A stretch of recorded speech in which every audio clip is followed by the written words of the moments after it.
Assalomu alaykum, kanalimizga xush kelibsiz. Kunning muhim yangilik va hodisalarini kuzatib borish uchun kanalimizga obuna bo'lib qo'yishni unutmang.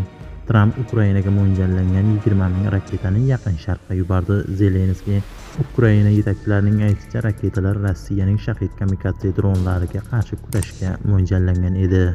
Afg'oniston boshqa davlatlarning suv resurslariga da'vo qilmaydi. Afg'oniston elchisi: uning aytishicha, Amudaryo suvidan faqatgina mamlakatga qonunan tegishli miqdorda ishlatiladi.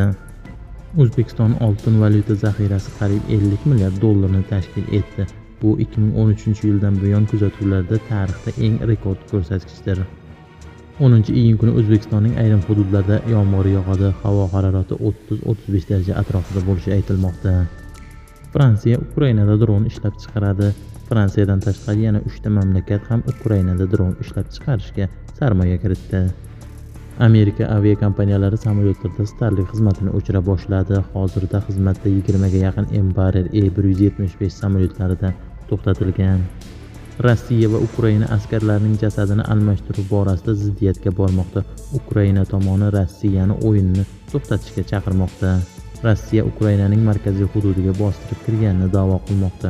Ukraina tarafi hujum haqida ma'lumot bermagan. Sizlar bilan bugungi zamon yangiliklar kanali bo'ldi. Bizdan uzoqlashmang, obuna bo'lib qo'yishni unutmang.